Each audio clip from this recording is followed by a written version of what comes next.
কে কার খবর নেয়? স্বার্থপর এই দুনিয়ায় কেউ কারো খবর নেয় না দোস্ত। এই স্বার্থপর দুনিয়ায় কেউ খবর নেয় না। তুমি যেদিন মরে যাবা, আমি যেদিন মরে যাব, সেদিনও পৃথিবীতে সূর্য উঠবে, চাঁদ উঠবে, এই গাড়ি চলবে, সিএনজি চলবে, অটো চলবে, দোকানপাট খুলবে, ব্যস্ত মানুষ সব বাজার ব্যবসা ঠিকই চলবে, সব দৌড়াচ্ছে, শুধু আমি নিস্তব্ধ, শুধু আমি থেমে গেলাম। আমার হাত আর নড়ে না, পা আর নড়ে না, আমার আর চোখ খোলে না, আমার আর জিন্দিগির কোন স্পন্দন নাই। এরই নাম দুনিয়া, এরই নাম দুনিয়া। বিকাল বেলা যারা জানাজা পড়ছে, এই স্ত্রী ছেলে কাঁদছে সারাদিন বাপের জন্য, স্বামীর জন্য, এই মানুষগুলি। একটা গুরুত্বপূর্ণ কথা শুনে, ফুলসেরাত পার হইতে হবে, এটা সবাই জানেন তো, ঠিক না? এটা নিশ্চিত তো। সিরাতু হাক্কুন, আহলে সুন্নাত ওয়াল জামাতের একটা আকীদা যে ফুলসেরাত যেটারে আমরা কই, এটা মূলত হলো সিরাত। আমরা এটা পরিভাষায় আমাদের লোক মুখে বলতে বলতে ফুলসেরাত হয়ে গেছে। এটা আত্মার রুহের মাগফিরাত হয়ে গেছে, বুঝছেন না? মানে পুল মানেই সিরাত, সিরাত মানেই পুল, বুঝছেন না? মনে করেন একজনে বলছে যে জনগণ বুঝলো না পাবলিক কি জিনিস। এখন বলেন জনগণ বুঝলো না পাবলিক কি জিনিস মানে কি? জনগণ আর পাবলিক এক কথা না? এটি তুমি বুঝদা না, এটা পলিটিক্যাল রাজনীতি, এটা পলিটিক্যাল রাজনীতি। পলিটিক্যাল মানেই তো রাজনীতি, বুঝেন নাই কথাটা? তো অতএব জানাজার টাইম বলার পরে বলে যে অতএব মরহুমের জানাজায় শরীক হয়ে সকলকে আত্মার রুহের মাগফিরাত কামনা করার জন্য অনুরোধ করা হয়েছে। এই যে আত্মা যেটা, এটাই রুহ, রুহ যেটা, এটাই আত্মা।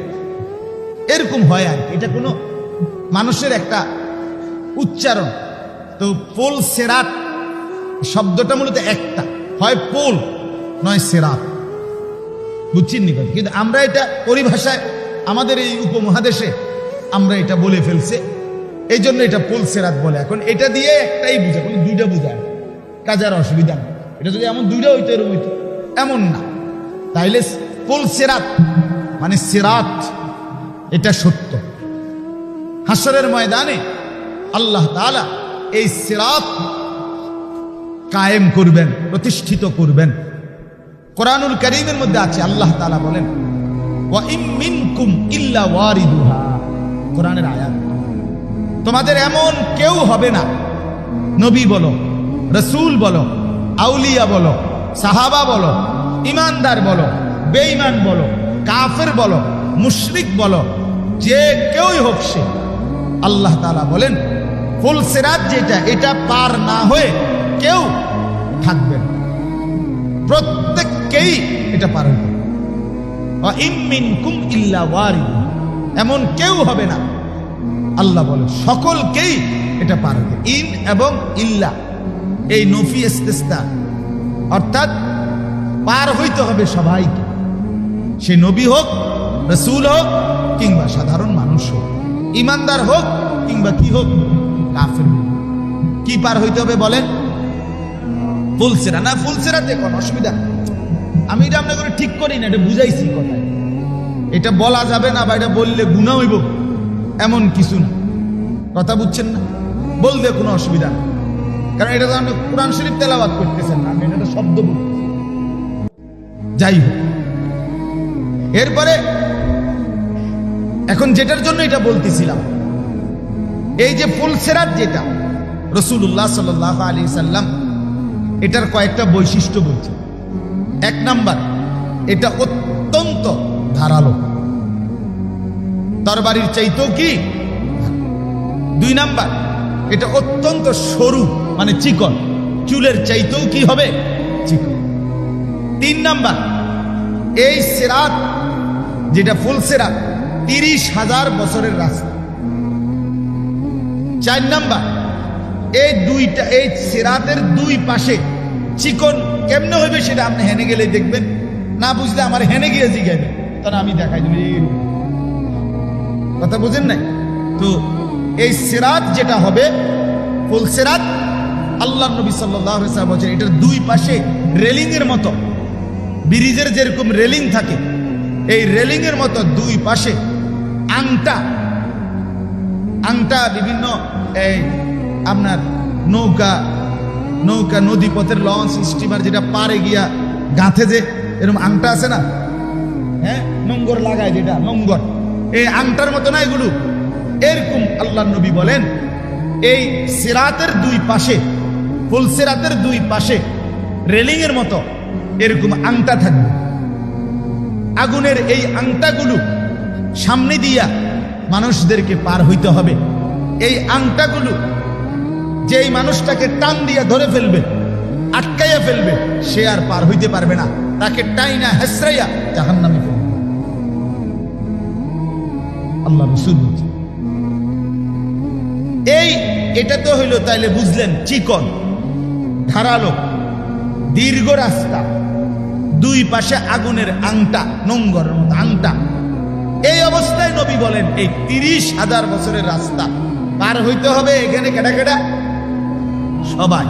এই পুরাটা রাস্তা আল্লাহ নবী সাল্লাল্লাহু আলাইহি সাল্লাম বলেন সীমাহীন অমাবস্যার ঘুটঘুটে অন্ধকারের চাইতেও বেশি অন্ধকার থাকে।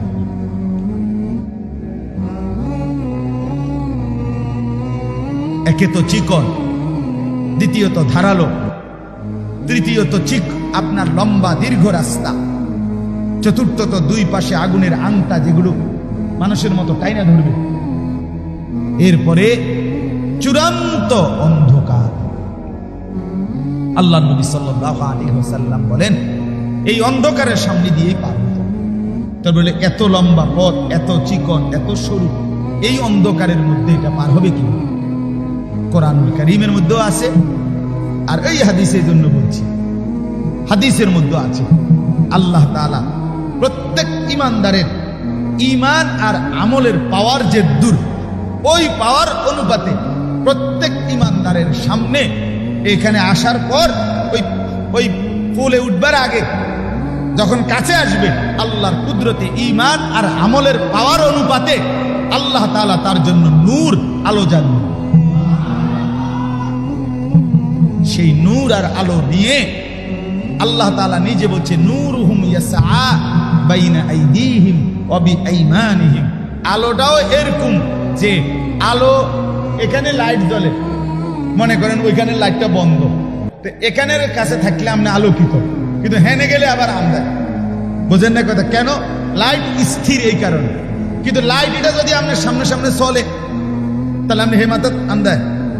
বুঝেন নাই কথা? তা আল্লাহ তাআলা বলে এই যে আলোটা জ্বলবে এটা তার সামনে এবং ডানে দুই দিকেই আলোটা চলতে থাকবে। নূরুহুম ইয়াসআ, ইয়াসআ মানে সাই করবে, চলবে, চলবে এটা বাইনা আইদিহিম ওয়া বিআইমানিহিম।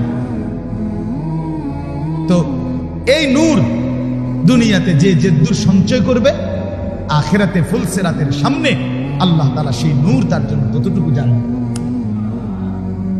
এক্ষেত্রে নবীজি বলছে, একটা আশ্চর্য হাদিস আছে, আল্লাহ নবী সাল্লাল্লাহু আলাইহি সাল্লাম বলেন এশার নামাজ এবং ফজরের নামাজ, এই দুই নামাজ, এশার নামাজ পুরো অন্ধকারের নামাজ, ফজরের নামাজ আধা আলো অন্ধকারের নামাজ।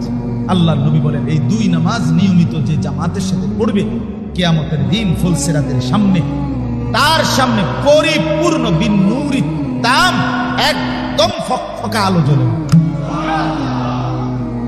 বাশশিরিল মাশশাঈন, মাশশাঈন ফি যুলাম বিনূরি তাম ইয়াউমাল কিয়ামah। পূর্ণ আলো জ্বলে, তার আলো ফকফকা হবে সবচেয়ে। কোন নামাজ? শুক্রবারে জুমার নামাজ, ইশার নামাজ এবং ফজরের নামাজ। ফজরের নামাজ ইমানদারের নামাজ। ফজরের নামাজ না পড়ে না যে মুনাফিক, সে মুনাফিক। ছেলেদেরকে বলি, ফজরের নামাজ যারা দিনের পর দিন পড়ো না, নবী বলছে তুমি, তোমার পরিচয় রাসূল বলছে মুনাফিক। গোস্ত খাও মুসলমান হিসাবে, হাসরে জমা হবে মুনাফিক হিসাবে।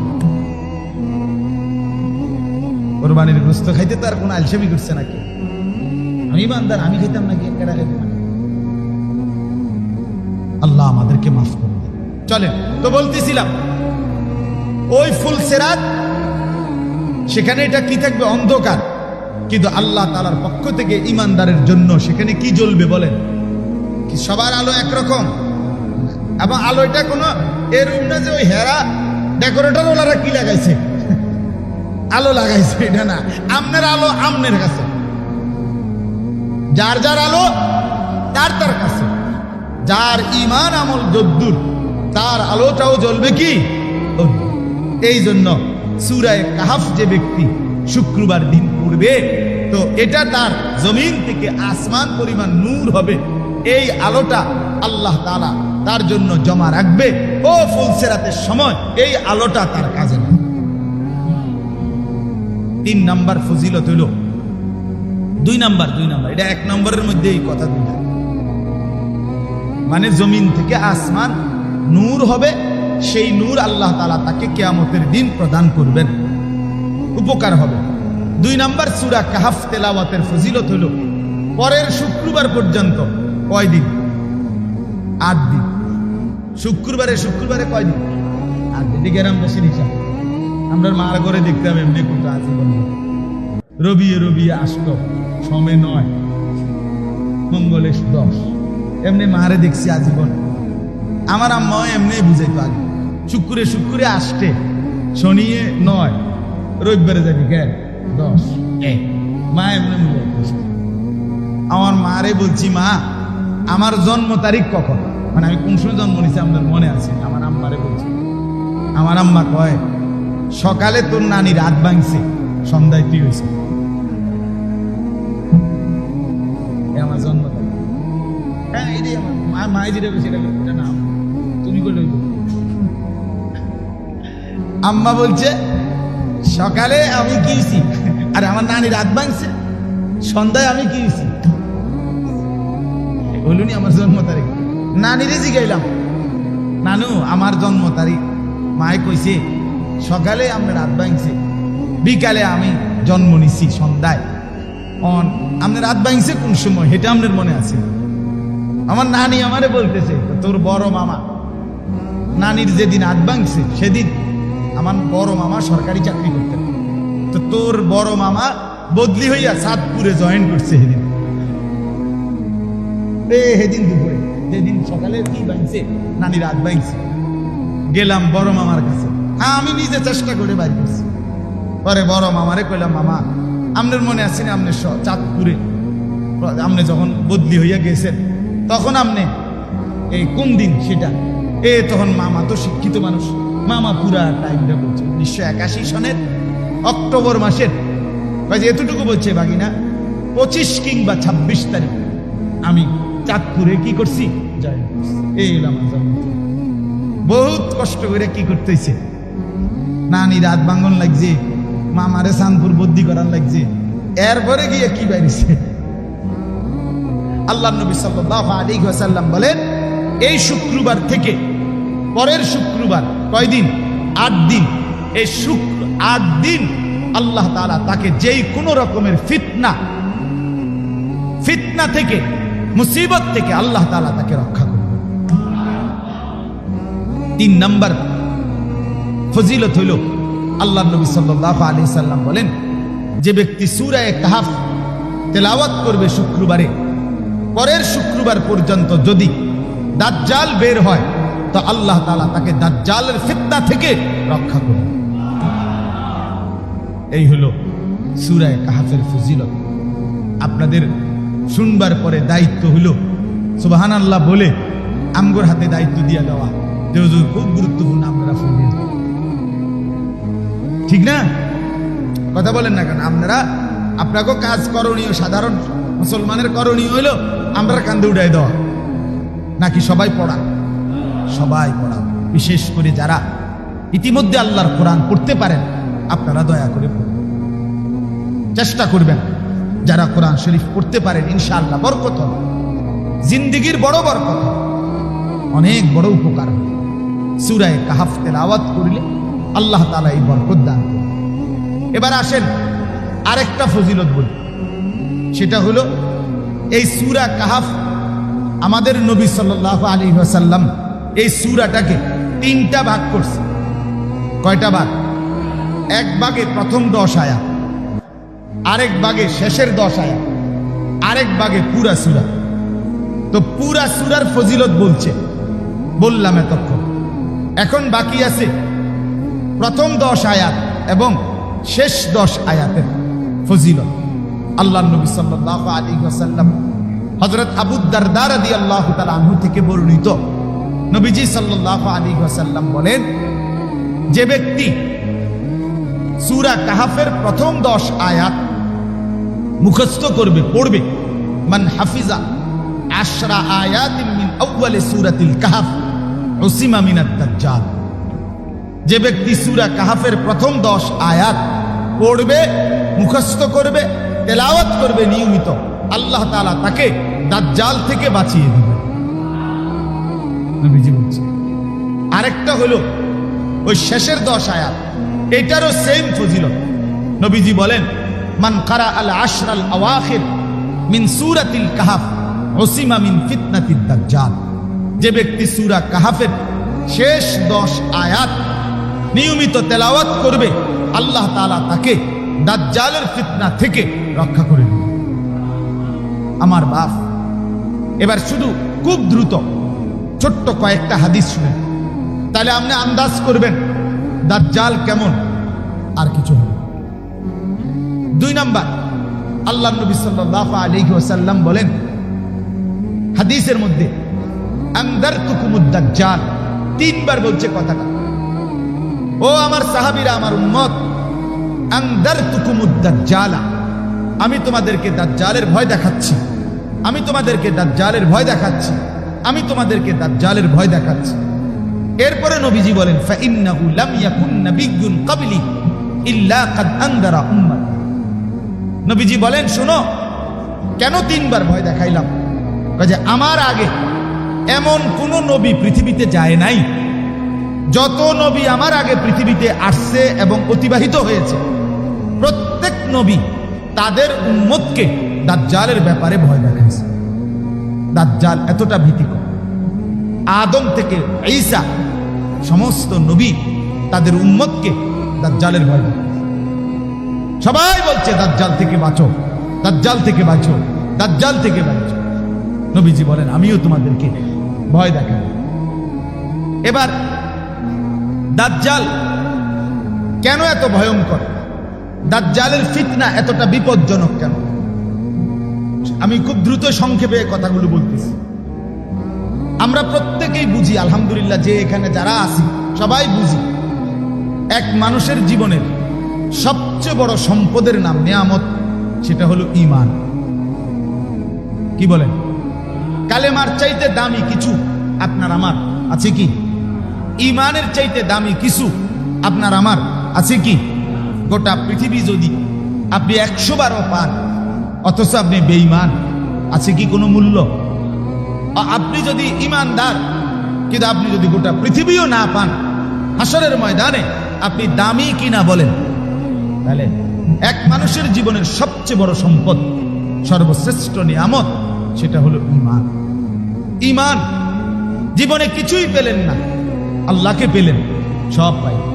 আমার শায়েখ আল্লামা মুফতি মুশতাকুন নবী সাহেব বলে, তুমি আল্লাহকে হারিয়ে গোটা পৃথিবীও যদি পাও, তুমি কিছুই পাইলা না। তুমি আল্লাহকে পেয়ে যদি গোটা পৃথিবীও হারাও, তুমি কিছুই হারাইলা না। আল্লাহকে হারিয়ে সব পাওয়া পাওয়া না, আল্লাহকে পেয়ে সব হারানো হারানো না।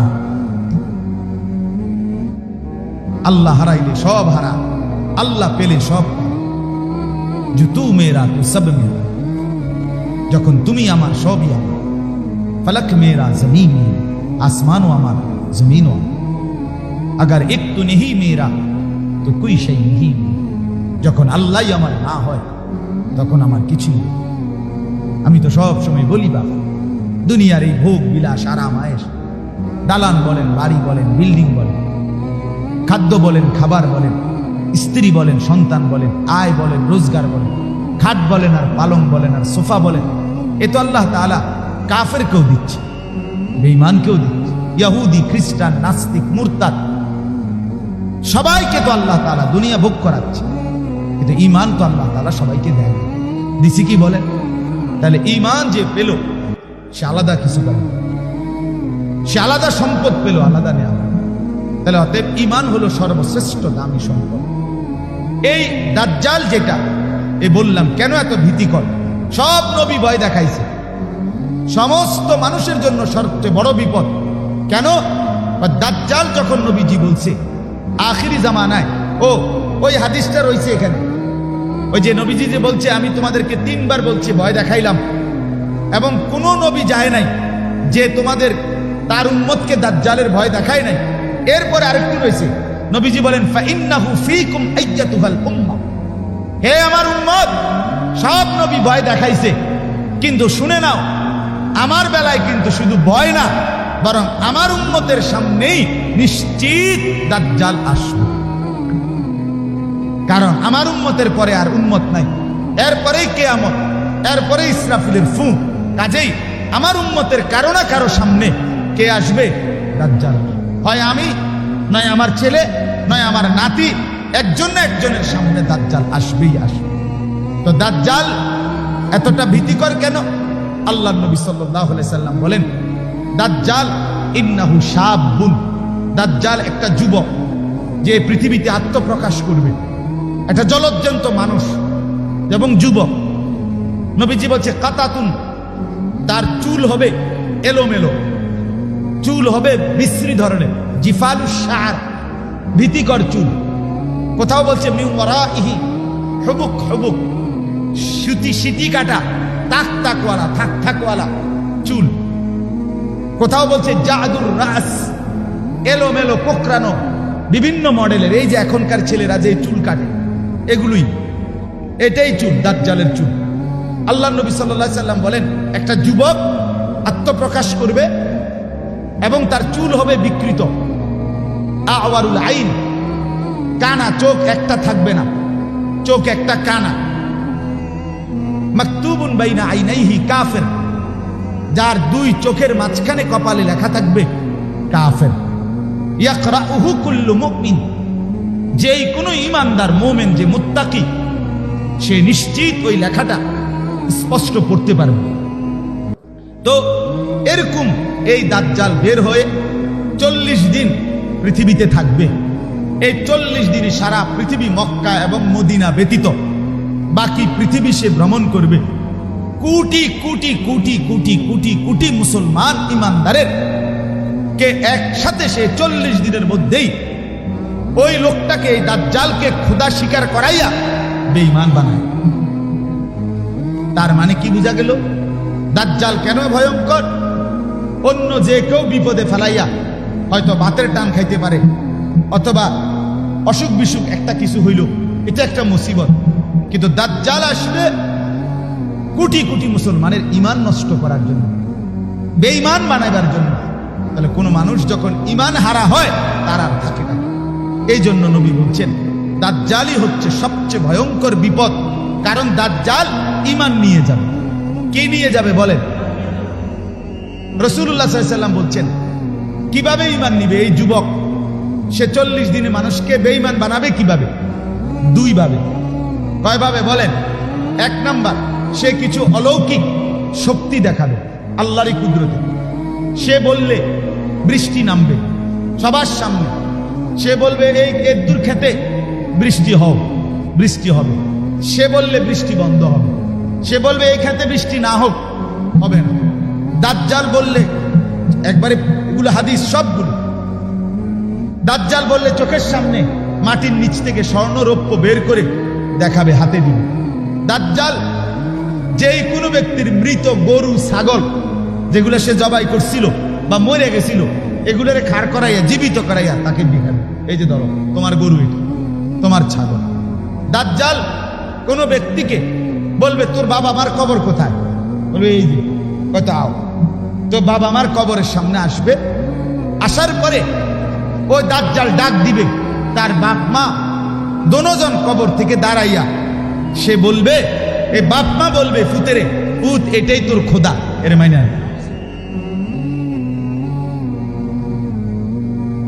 হত্যা করে কল্লা ফালাইয়া আবার লোকটাকে জীবিত করে দেখাবে। দাজ্জাল বললে নদীতে পানি বইবে, খালে পানি বইবে, দাজ্জাল বললে সাথে সাথে শুকায় দেবে। আচ্ছা বলেন, এগুলো কেউ একজন মানুষের মধ্যে যদি এরকম 15-20টা আইটেমের শক্তি দেখে, কি পরিমাণ মানুষ বেসামাল হয়ে যাবে? কথা বলেন না? ঈমান রক্ষা করা কঠিন হবে কিনা বলেন? একদিক বলছি, দুই ভাবে। আরেকটা হইল, নবীজি সাল্লাল্লাহু আলাইহি সাল্লাম বলেন, দাজ্জাল আগমনের আগে পৃথিবীতে 3 বছর দুর্ভিক্ষ থাকবে। 3 বছর দুর্ভিক্ষ থাকবে। কি থাকবে? দুর্ভিক্ষের কারণে মানুষ, 3য় বছর আসমান থেকে 1 ফোঁটা বৃষ্টি হবে না, জমিনে ফসল উঠবে না। নবীজি বলেন, ঘর বাচ্চা বিবি পরিবার নিয়া মানুষ যখন চিৎকার হাহাকার করবে 3 বছরের টানা দুর্ভিক্ষে, ফায়াখরুজুল দাজ্জাল, দাজ্জাল তখন বের হবে।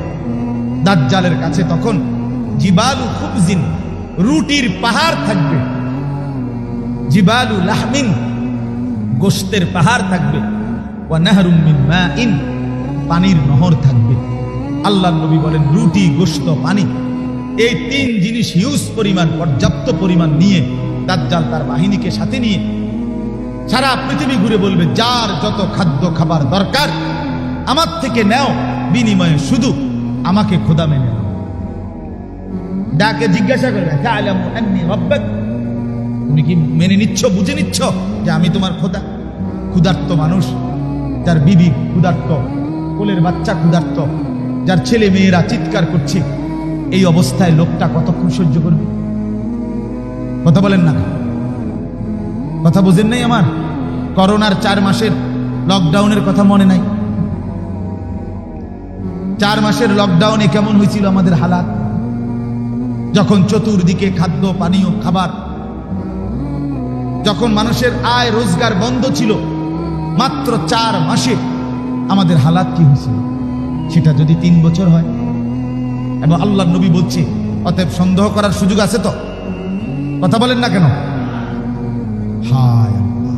এই 2 ভাবে, এক হলো কিছু কি দেখাবে, শক্তি দেখাবে, আরেক হলো ক্ষুধা এবং দারিদ্রতার দুর্ভিক্ষের সুযোগ নিয়ে খাদ্য পানীয় খাবার দিয়ে বেঈমান মানব। এই 2 ভাবে।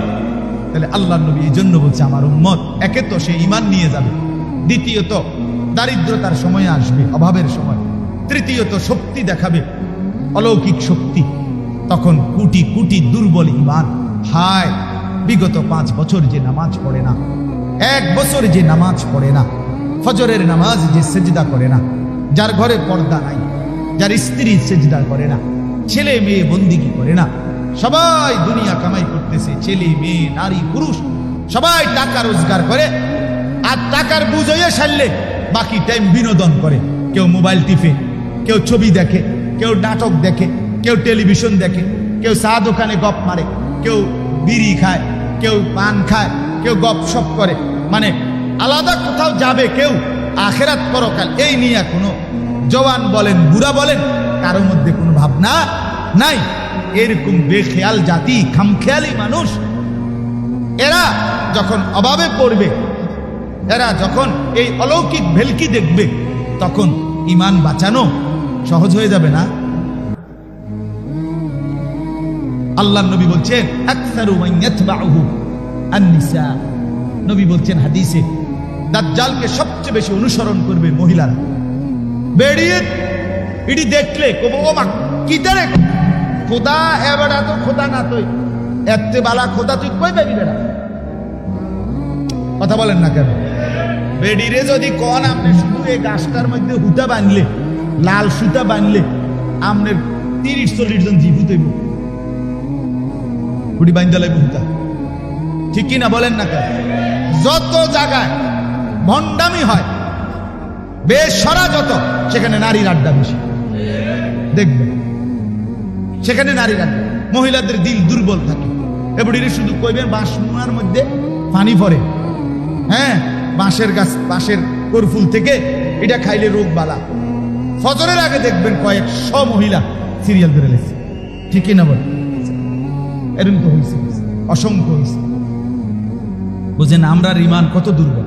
রাতের 11টা বাজে কইছি আজান দাও, দিয়ে লাইছে আজান, সারা দেশে আজান। কি কিছে করোনা ভালো বলছে।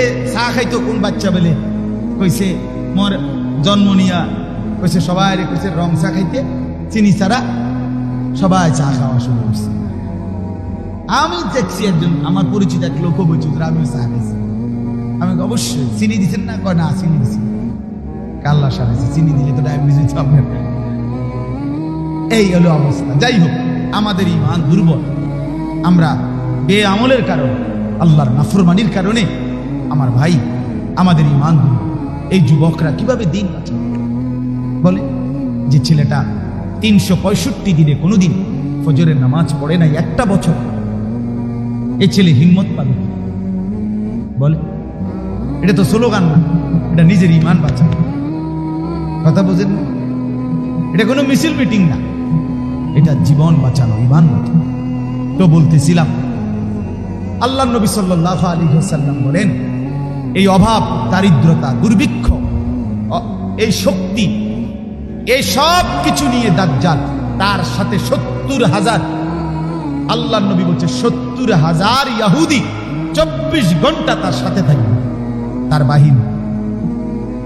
এই বিশাল বাহিনী নিয়ে দাজ্জাল যখন মানুষকে বলবে ঈমান দাও, দুনিয়া নাও, যা লাগবে নাও, বিনিময়ে কি দিয়ে দাও, মানুষ ঈমান হারায়। এই জন্য নবী বলছে উম্মত, এটা হবে, এটা হবে, এটা হবে, কোনো সন্দেহ নাই। কারণ আগের নবীর উম্মতদের আমলে চলে গেছে, এখন একমাত্র এই পৃথিবীতে আছি শুধু আখিরি নবীর উম্মত আমরা, ঠিক কিনা বলেন? এখন হতে পারে আমি কবরে চলে গেলাম, মনে করেন আমার ছেলের সামনে আসলো, আমার নাতির সামনে বের হইল, তো আমি কি চাইবো আমার ছেলে, নাতি, বংশধর তারা জাহান্নামী হোক? কথা বলেন না? তাইলে বলে, তাইলে বলেন। এই জন্য আশ্চর্য হাদিস শুনেন, আমি নিজে পড়ছি। রাসূলুল্লাহ সাল্লাল্লাহু আলাইহি ওয়াসাল্লাম বলেন, দাজ্জাল কখন বের হবে? নবীজি বলেন, লা ইয়াখরুজুদ দাজ্জাল হাত্তা ইয়াদহালান নাসু যিকরা। লোকেরা যখন দাজ্জালের আলোচনা ভুলে যাবে, তখন দাজ্জাল বের হবে। ওয়া হাত্তা তাতরুকাল আইম্মাতু যিকরাহু আলাল মানাবির। নবী বলেন, ইমাম সাহেবরা মিম্বরের মধ্যে যখন দাজ্জালের আলোচনা বলতে ভুলে যাবে, তখন দাজ্জাল, এই আলোচনা হবে না, তখন সবাই শুনবে না এগুলো। কি কয় না কয় হুজুর, নগদ লইয়াই বাসি না, বাহির খবর লইয়া বইয়া দিছে। বুঝেন না কথা?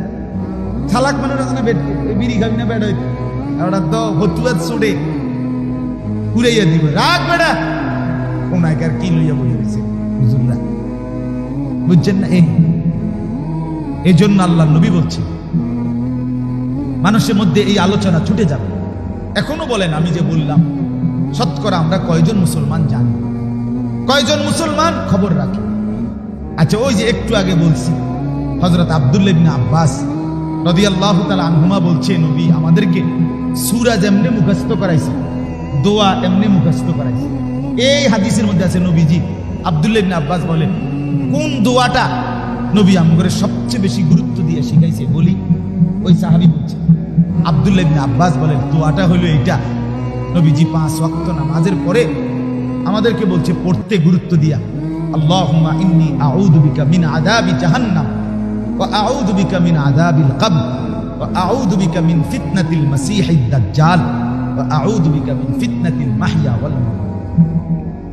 আল্লাহ, আপনি আমাকে জাহান্নামের আযাব থেকে বাঁচান, কবরের আযাব থেকে বাঁচান, দাজ্জালের ফিতনা থেকে বাঁচান, জীবন মৃত্যুর মুসিবত থেকে বাঁচান। এই দোয়া নবীজি, আল্লাহর কসম, আম্মা জান আয়েশা রাদিয়াল্লাহু তাআলা আনহা বলেন, 5 ওয়াক্ত নামাজের পরে নবীজি নিজে এই দোয়া। দাজ্জাল থেকে নবী নিজে কি চাইতেন? পানাহ চাইতেন, আশ্রয় চাইতেন। অতএব আজকে আপনাদেরকে সময় লাগাইলাম অনেকক্ষণ, কিন্তু এই কথা বুঝায় বললাম, এই সূরা তেলাওয়াত এর বরকতে আল্লাহ তাআলা দাজ্জালের মতো এত ভয়ঙ্কর বিপদ থেকে আমাদেরকে বাঁচাবেন। তাহলে পড়া উচিত কিনা বলে? একটা মজার হাদিস আছে, নবীজিকে সাহাবীরা জিজ্ঞেস করছে, ইয়া রাসূলুল্লাহ, ওই যে আপনি যে বললেন অভাব লাগবে, দুর্ভিক্ষ লাগবে 3 বছর। তো ইমানদার যদি নিজের ইমান বাঁচাইতে চায় তাইলে তো দাজ্জালের খানা নেওয়া যাবে না, ঠিক কিনা বলেন না? তো ইমানদার বাঁচবে কেন? ফামা তুআমুল মুমিনিনা ইয়াওমাইদিন। নবীজিকে জিজ্ঞেস করছে সাহাবীরা, ইয়া রাসূলুল্লাহ, তাইলে সেই সময় ইমানদারের খাবার কি হবে? সুবহানাল্লাহ। নবীজি বলেন, ইমানদারের খাবার হবে তা ফেরেশতারা বাঁচে যা দিয়ে, মা ইউজিউ বিহিল মালাইকা, ফেরেশতাদের জন্য যেটা দিয়ে যথেষ্ট হয় ইমানদারেরও তা দিয়ে যথেষ্ট হবে। সেটা কি? সেটা হলো সুবহানাল্লাহ, আলহামদুলিল্লাহ, আল্লাহু আকবার, লা ইলাহা ইল্লাল্লাহ। এই জিকির ইমানদার জিকির করবে, এই জিকির তার খাবারের চাহিদা পূরণ করবে। মজার একটা সলিউশন পাওয়া গেল না? দারুণ একটা সময়। ইমানদারের খাবার চাহিদা মিটে যাবে আল্লাহ তাআলার জিকিরের বরকতে। ফেরেশতাদের খাবার কি? আল্লাহর জিকির, আল্লাহর জিকির। তো দাজ্জাল থেকে বাঁচার জন্য বেশি বেশি আল্লাহর জিকির করতে হবে, কোরআনুল কারীম তেলাওয়াত করতে হবে, নিয়মিতই নামাজে অভ্যস্ত থাকতে হবে। আপনি যদি বলেন হুজুর এটি তো আমরা করতে আমরা শুনছি, যখন বুঝবো যে এতে দাজ্জাল তো যাইতাম না। আপনি আম করতে এটা শুনছেন না যে টেলিভিশন দেখুন গুনাহ, তো আমরা চান যে কথা বোঝেন না? আপনি তো আম করতে গিয়ে এটাও শুনছেন যে বেডি সাউন্ড গুনাহ, তা আপনি যখন নাটক সিনেমা দেখেন বোঝা গেল গুনাহ থেকে বাঁচবার জন্য আগের থেকে ধারাবাহিক মেহনত ছাড়া হুট করে আপনি বাঁচতে পারতেন না। এটার জন্য লাগাতার কি লাগবে? মেহনত, লাগাতার ইবাদত, আমল লাগবে, ঈমান লাগবে। এই জন্য ইসলাহি মজলিসের মাধ্যমে উলামায়ে কেরাম ফিকির করে, কখনো জুমার বয়ানে, কখনো বড় মাহফিলে, কখনো মসজিদে ঘুরে ঘুরে আপনাদেরকে এই আল্লাহর কথাগুলোই পৌঁছাই। আলহামদুলিল্লাহ, এখানকার উলামায়ে কেরাম আপনাদের জন্য চেষ্টা করে। আমারে আপনার কয়বারে ঘুরাইতে আছে, আমি কইলাম আপনারা আমারই ফাইলেন, হ্যাঁ, আর আমিও সোজা কি করা, তো যাক মিল্লা জিল্লা চলো না, আমাদের দেশে কয় মিল্লা জিল্লা কুমিল্লা, তাও এই হালাত। কিন্তু আসলে ফিকির এটা, আপনাদেরকে আল্লাহর কথা শুনিয়ে আখিরাত পরকালের সুন্দর করার জন্য এই ইসলাহি মজলিস, এই ইত্তেহাদুল উলামা, এখানে মেম্বার চেয়ারম্যান, এখানে আপনাদের ধান গম, এখানে আপনাদের চাল ডাল ছিনিয়ে নেওয়ার জন্য না, বরং আপনাদের আখিরাত আর পরকালের সাজিয়ে দেওয়ার জন্যই এই ইত্তেহাদুল উলামা, এই ইসলাহি মজলিস। বলেন আলহামদুলিল্লাহ। আল্লাহ তাআলা শুধু এই তরজমাটা বলি দুইটা আয়াতের। আল্লাহ তাআলা বলেন, ইন্না জাআলনা মা আলাল আরদি জিনাতান লাহা। খুব সুন্দর কথা আল্লাহ বলছে, বান্দা শুনো, এই দুনিয়ার চতুর্দিকে ডানে বামে উপরে নিচে তুমি যা কিছু দেখছো আমার দুনিয়ায়, সবগুলো আমি আল্লাহ বানিয়ে দুনিয়াটাকে সৌন্দর্য করেছি। জিনাতান লাহা, দুনিয়ার সৌন্দর্য শোভা আমি আল্লাহ তাআলা সাজিয়েছি, গাছ দিয়ে, মাছ দিয়ে, ফুল দিয়ে, ফসল দিয়ে, নদী দিয়ে, পাহাড় দিয়ে, আসমান দিয়ে, চন্দ্র দিয়ে, সূর্য দিয়ে, আলো দিয়ে, বাতাস দিয়ে, রৌদ্র দিয়ে, বৃষ্টি দিয়ে, রাত দিয়ে, দিন দিয়ে, হ্যাঁ, আমি আল্লাহ তাআলা পৃথিবীটাকে কি করছি? কেন? আল্লাহ বলেন, লিনাবলুয়াহুম আইয়ুহুম আহসানু আমালা, আমি পরীক্ষা করার জন্য তোমাদেরকে, তোমাদের কার কার আমল কতটা সুন্দর, কতটা শুধু দুনিয়া ভোগ করবা এই জন্য না বান্দা, দুনিয়ায় আমি পাঠিয়েছি, সাজিয়েছি পরীক্ষা করার জন্য। পরীক্ষা করছি, আমি পরীক্ষা করছি কে কে আমল সুন্দর করছো আখিরাতের জন্য, পরকালের জন্য। দুনিয়া সাজাচ্ছ, এখনই করছো আমল, এটা দেখার জন্য আমি আল্লাহ দুনিয়া সাজিয়েছি। অতএব আমরা পরীক্ষার হলে আছি, আর এটাই নিয়ম। পরীক্ষার হলে যেই হুজুর কিংবা যেই স্যার ওই বিষয়টা পড়াইছে, উনি নিজে গার্ড দেওয়ার পরেও উনার চোখের সামনে উনার বিষয়, উনার ছাত্র ভুল লেখার পরেও উনি কিছু বলে না। কেন? পরীক্ষার হল। কেন? এটা কি বলেন? রেজাল্টের দিন ফয়সালা হবে, কিন্তু এখন কি বলে না। এই জন্য আল্লাহ তাআলা বলেন, বান্দা পরীক্ষার হলে রাখছি এই কারণে, এখন যে তুমি মিথ্যা বলো, চুরি করো, জিনা করো, বেবিচার করো, নারীর ছবি দেখো, নাটক, সিনেমা, অবৈধ উপার্জন, সুদ, ঘুষ, মিথ্যা, ধোঁকা, প্রতারণা, কত রকমের সিটারি বাটপারি করো রে। তুমি কি মনে করছো বান্দা আমি তোমার লগে কুলাইতারি না? আসলে কি তা দেড় বুড়িয়া বেড়া আপনার লগে খোদায় পারে না নাকি? আপনার মাত বুড়ি দেখলে তো এটাই মনে হয়। কথা বলেন, ছেলে পেলেদের হাঁটা চলা দেখলে হিতে মনে করে সেই একমাত্র পৃথিবীর বাদশাহ। তার দাদাই আছিল দিল্লির সম্রাট, আর তার বড় আব্বা ছিল মানে আরো বড় সম্রাট। কথা বুঝেন? চলাফেরা দেখলে মনে হয়। আল্লাহ তাআলা বলেন, আরে বান্দা পরীক্ষার হল দেখে কিছু বলি না, কিন্তু রেজাল্টের দিন হাসরের মাঠে প্রতি ইঞ্চি সুতা, এক এক নিঃশ্বাস আমি আল্লাহ ফয়সালা করব, বিচার করব, বিনিময় করব। অতএব ইন্না জাআলনা মা আলাল আরদি জিনাতাল লাহা লিনাবলুয়াহুম আইয়ুহুম আহসানু আমালা। আল্লাহ বলেন, বান্দা আমি দুনিয়ার মধ্যে যা কিছু আছে সব কিছু দিয়ে দুনিয়া সাজিয়েছি তোমাদের পরীক্ষা করার জন্যে কার আমল কতটা সুন্দর। যেদিন পরীক্ষার টাইম 3 ঘন্টা শেষ হয়ে যাবে সেদিন আল্লাহ বলেন, ওয়া ইন্না লাজাইলুনা মা আলাইহা সাঈদান জুরুজা। 3 ঘন্টা পরীক্ষার টাইম শেষ হয়ে গেলে অচিরেই আমি আল্লাহ একদিন এই সুন্দর সাজানো বাগান, সাজানো জমিন, সাজানো এই দুনিয়া আমি আল্লাহ তাআলা একেবারে ধুধু মরুভূমির মতো সমতল জমিন বানিয়ে ফেলবো। একদিন ইসরাফিলকে ফু দিতে বলবো, একটা ফু দিবে ইসরাফিল, আসমান ভেঙে ফেলবো, জমিন উড়িয়ে ফেলবো, পাহাড় সমান করে ফেলবো, নদী আর খালের পানিগুলো শুকিয়ে ফেলবো, গাছপালা তরুলতা সব কিছু আমি আল্লাহ একদম সমান করে জমিনটাকে সমতল ভূমি বানিয়ে দেব। অতএব এগুলো সাজাইছি আমি, অচিরেই আমি আল্লাহ একদিন এগুলোকে একদম নিশ্চিহ্ন করে এটাকে ধুধু একটা সমতল মরুভূমি বানায় দেব। আর এই মাঠের উপরেই হাসরের মাঠ কায়ম। হাসরের মাঠ কোনানে জানেন আপনারা? বুঝেন না? আরে বুঝেন নাই আমার কথা? এ আপনার বাড়ি জানেন হাসরের মাঠে, এ আপনাকে গ্রামে হাসরের মাঠ, আপনাদের এই ইউনিয়নে হাসরের মাঠ, অর্থাৎ এই জমিন পুরাটাই এটাই হাসরের। আল্লাহ তাআলা এটাকে হাসরের মাঠ বানানো। কেমনে বলে? তো মানুষ, আগের মানুষ সব মিল্লা দাঁড়াইলে জায়গা হইব না, এই জন্য আল্লাহ বলে রাখছে ওয়া ইদাল আরদু মুদ্দা। জমিনটাকে আমি টেনে লম্বা করে প্রশস্ত করব, যেদ্দুর দরকার এদ্দুর, কিন্তু এটাই হবে হাসরের মাঠ, এটাই। অতএব দয়া করে পরীক্ষার হলে আছেন, আল্লাহ তাআলা ছেড়ে দিচ্ছে এখন, কিন্তু আল্লাহ তাআলা চূড়ান্ত ভাবে হাসরের মাঠে নিয়ে আমাদের ফয়সালা করবে কিনা বলেন? অতএব দয়া করে আজকের এই কথাগুলোর খোলাসা কি? 1 নাম্বার কথা হলো দোয়া শিখা, দোয়া করা, মনে আসেনি? 2 নাম্বার কথা হলো সূরা কাহাফ তেলাওয়াত করা। কেন? দাজ্জাল থেকে বাঁচার জন্য, আল্লাহর দয়ায়।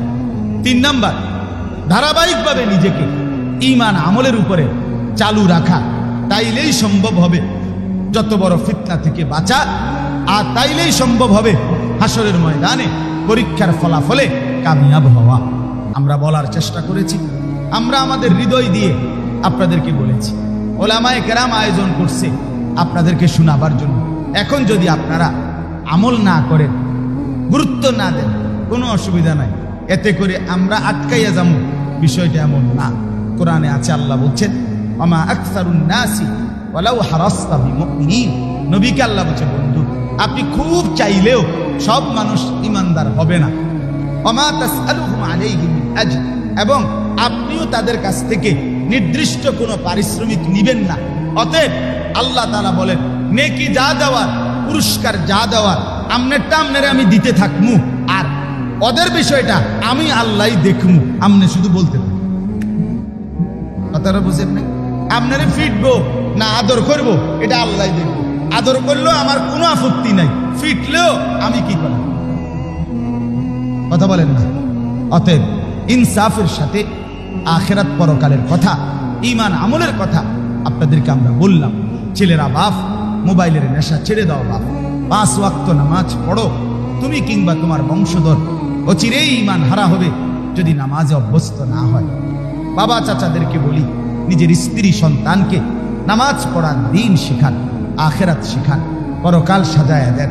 হায়, সোফা তো বানাইলেন খুব সুন্দর, খাট পালং বিল্ডিং, কিন্তু যে নারী ঘুমায়, যেই ছেলে ঘুমায়, আহা, খাট তো এত মজবুত, খুব দামি খাট, কিন্তু এই খাটে ঘুমাইয়া আপনার ছেলে সারা রাত উলঙ্গ ছবি দেখে, আপনার মেয়ে সারা রাত উলঙ্গ ছবি দেখে, কিংবা প্রবীণ ছেলের সাথে কথা বলে। এই এই এত বড় লানত, এত বড় বদনসিব আপনার বানানো সোফা, আপনি কত শক্ত মজবুত সোফা বানাইলেন।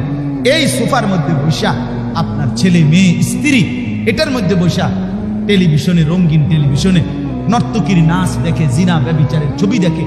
হায়, আপনার জীবনের সফলতা বুঝি বলে। আপনার জমানো টাকায় বাড়ি করলেন, আপনার জমানো জমিতে আপনি কষ্ট করে ঘর করলেন, আজ সেখানে আপনার ছেলে মেয়ে আল্লাহর নাফরমানি করবে, আর আপনার আখেরাতে আপনার কবরে আপনারে দুধ পোলাও দিয়া, মোরগ পোলাও দিয়া খানা খাওয়াবে ফেরেশতারা, ঠিক না? বিষয়টা এরকমই তো নাকি? আল্লাহ আমাকেও বুঝার তৌফিক দেন, আমাদের সবাইকে বুঝার তৌফিক দান করেন, আমিন। আল্লাহ তাআলা আমাদের সবাইকে নামাজি বানিয়ে দেন। এই ইত্তেহাদুল উলামা পরিষদ আপনারা সহযোগিতা করবেন, সামনেও আরো যেখানে যেখানে এরকম আয়োজন করবে, দাওয়াত দিলে শুনলে আপনারা আসবেন তো ইনশাআল্লাহ। আল্লাহ তাআলা তৌফিক দান করেন। গত বছর আপনারা দেখছেন আলহামদুলিল্লাহ বড় মাহফিল করাইছে। হযরত মাওলানা আরিফ বিন হাবিব সাহেব আসছিলেন, আমরাও বয়ান করছিলাম, আরো ওলামায়ে কেরাম, আমাদের আব্দুল মান্নান উসমানী ভাই বয়ান করছেন। ইনশাআল্লাহ সামনের মাহফিল কখন? না বড় সম্মেলন কোন? আচ্ছা, তো ইনশাআল্লাহ আপনারা সম্মেলন শুনবেন। আবার আগস্ট মাসে 18 তারিখ ইসলাহি মজলিস কোথায়, মানে একটা জায়গা ঠিক করে বলবে, আপনারা সেখানে যাবেন। আল্লাহ তাআলা আপনাদেরকে তৌফিক দেন, কবুল করেন। লম্বা সময় আপনাদের দেরি হইল, আল্লাহ তাআলা আমাদের প্রত্যেককে বরকত দান করেন। আলহামদুলিল্লাহ। মাওলা আপনি মাফ করে দেন, আয় আল্লাহ আপনি দয়া করেন, মেহের তাকওয়া তাহারাত দান করেন, কবুল আর মঞ্জুর করেন। এই মজলিসখানা কবুল করে নেন। আজকের এই কথাগুলোতে আমাদের প্রত্যেককে আমল করার তৌফিক দান করেন, দুনিয়া আখিরাত সুন্দর করে দেন। আল্লাহ দাজ্জালের ফিতনা থেকে বাঁচিয়ে দেন। আল্লাহ আমাকে বাঁচান, আমার বংশধরকে বাঁচান। আল্লাহ আমার কিয়ামত পর্যন্ত নসল, খানদান, বংশধারাকে দাজ্জাল থেকে বাঁচিয়ে দেন।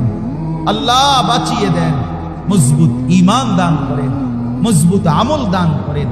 আল্লাহ এই মজলিসখানা কায়েম দায়েম করে দেন। আল্লাহ এই ইত্তেহাদুল উলামা পরিষদকে আপনি কবুল করেন, ফিতনা ফাসাদ থেকে হেফাজত করেন। আল্লাহ নিজেদের মধ্যে অনৈক্য থেকে হেফাজত করেন, এক আর নেক বানিয়ে দেন। আল্লাহ এতগুলো মুসলমান আপনার বান্দারা এতটা কষ্ট করে গরমে আপনার কথাই শুনেছে, আপনি প্রত্যেকের জীবনে আমল নসিব করে দেন, তাকওয়া নসিব করে দেন। বিবি বাচ্চা স্ত্রী ছেলে মেয়েকে নেককার বানিয়ে দেন। আল্লাহ বংশধর যে যেখানে কবরে, সকলের কবরের আযাব মাফ করে দেন। এই মসজিদখানা কবুল করে নেন। ইমাম, মুয়াজ্জিন, খতিব, কমিটি, মুসল্লি সবাইকে ভরপুর বরকত দান করেন। অনেক নিয়মিত মুসল্লিও আজকে আল্লাহ এই এশার নামাজের জন্য একটু কষ্ট হয়েছে, দেরি হয়েছে। আল্লাহ আপনি এত বরকত দান করেন। আল্লাহ আপনি সকলকে ঈমান আমলের দৌলত দান করেন। বাজারের ব্যবসায়ী, আশপাশের যে যেখানে যত উপার্জন করে হালাল রোজগার করার তৌফিক দান করেন। এই মজলিসটার জন্য যে যেভাবে সাহায্য করেছে, সহযোগিতা করেছে, উত্তম থেকে উত্তম বিনিময় দান করেন। রব্বির হামহুমা কামা রাব্বায়ানি সগীরা।